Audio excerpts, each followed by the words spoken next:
Praise was 19 when the weight of heaven first settled gently on her shoulders. She was not the loudest in the room, nor the most flamboyant, but there was something about her presence that made people pause. Something calm, something sacred.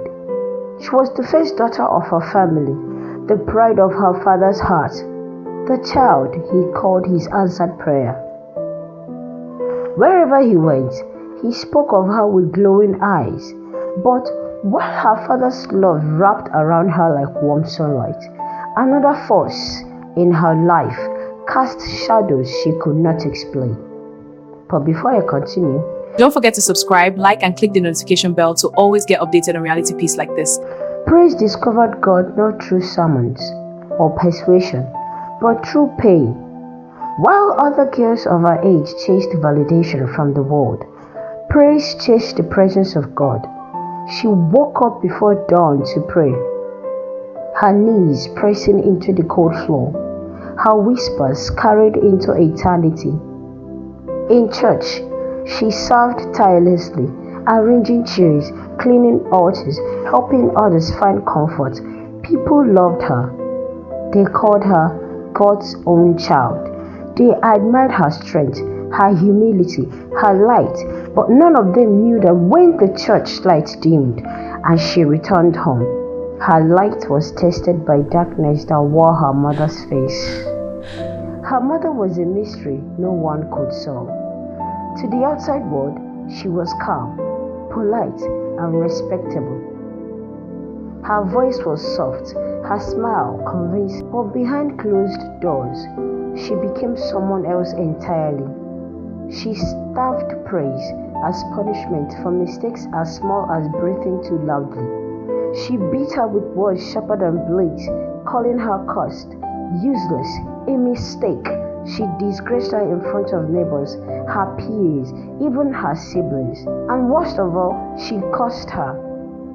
Words spoken with venom that lingered in Praise's soul long after the sounds faded. Praise never understood why. She would stare at her mother sometimes, searching her eyes for warmth, for softness, for anything that resembled love, but all she saw was coldness. It was as if her existence alone offended her mother's spirit. One evening, trembling with hunger, Praise ate food left for her in the kitchen. Minutes later, her stomach twisted violently, her vision blurred, her breath grew shallow. She collapsed on the cold floor, her body slipping into darkness, but somewhere between life and death, she felt hands. Gentle, unseen hands lifting her spirit, shielding her. She heard whispers she could not fully understand, voices that carried peace instead of fear. She woke hours later, alive, weak but alive. She never spoke of it, but deep inside she knew God had intervened. From that day on, fear became her silent companion. She began sleeping with her door locked. Every sound at night made her heart race. Every glance from her mother carried uncertainty. She began to wonder if the woman who gave birth to her truly wanted her alive. She went to her father many times, tears streaming down her face. "Daddy, why does mommy hate me?" He would hold her, his arms firm, but his answers weak. "Just be careful, my daughter. Be careful. Not I will protect you, not I will stop her, just be careful." His love was real, but his protection was incomplete. The pain grew heavier with each passing day. Praise felt something dangerous growing inside her. Hatred. A poison she never wanted, but one that slowly formed in response to years of wounds. She hated herself for feeling it. She prayed against it. She cried against it. But pain has a voice, and it whispers loudly in lonely places. Eventually, she ran away. One quiet morning, before the sun could rise, Praise left the only home she had ever known. She walked without direction, guided only by her desperation for peace. Her heart pounded with fear, but also hope. Maybe somewhere out there she could finally breathe. But her father found her. He searched for her for so many days and months. My daughter, I was so worried. He didn't shout. Daddy, I'm here now, He ma. didn't punish her. Shh, it's He okay. simply held her, tears in his eyes, and brought her home. Yet nothing changed. If anything, the house grew colder. Her parents fought more often. Their peace shattered. Praise became the silent center of their storms. Carrying guilt she never deserved, she grew older, taller, stronger, but the wounds inside her remained fragile. Years passed, and Praise sought healing beyond the walls of her home. She found a mentor, a woman of wisdom and faith, someone who saw beyond her smile and into her scars. This woman spoke words that reached broken places in Praise's soul. "You are not what they called you," she said. "You are who God says you are." Praise wept that day, not from pain, but from release. She learned to forgive her mother, not because her mother deserved it, but because her heart deserved freedom. Still, peace remained distant.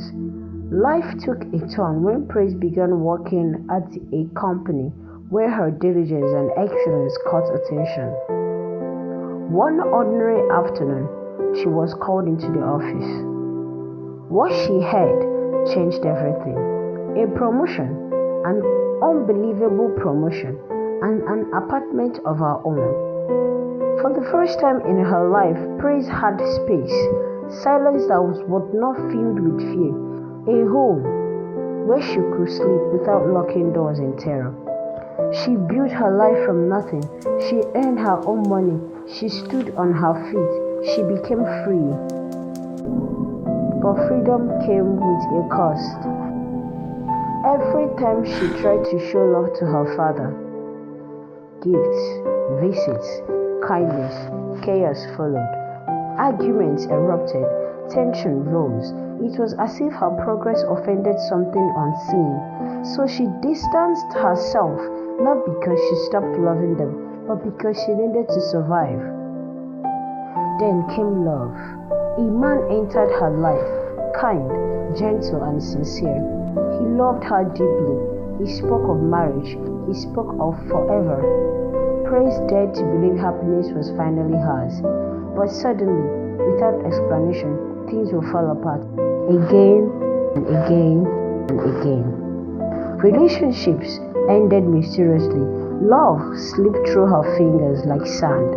Confused and broken, Praise went to God in desperate prayer, and God answered.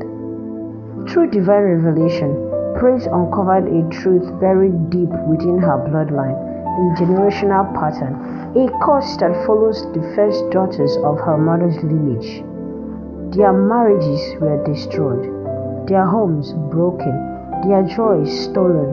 Her mother was not just her oppressor, she was also a victim of a cycle that had existed long before Praise was born. But Praise was different. She followed God's instruction with unwavering faith. She prayed with authority. She broke what had bound her family for generations, and slowly the chains shattered. Praise married. She built her own home. She had peace. She had joy. She had love. She lacked nothing. The girl who once slept in fear now slept in peace. The girl who once cried in silence now laughed freely. The girl who was once rejected became chosen. Her story did not end in pain. It ended in victory. Because sometimes the first daughter is not just born to suffer. She is born to break the curse. If you're listening to this and your life feels like a battlefield, if the person who were supposed to love you became the source of your pain, if you carry wounds no one sees, know this: your story does not end in suffering. You are stronger than what tried to break you. You are choosing to rise. You are choosing to overcome. You are choosing to win. If this story touched your heart, share it with someone who needs hope today. Subscribe for more powerful, life-changing stories. And remember, your pain may be your beginning, but it will never be your end. See you in the next video. Bye.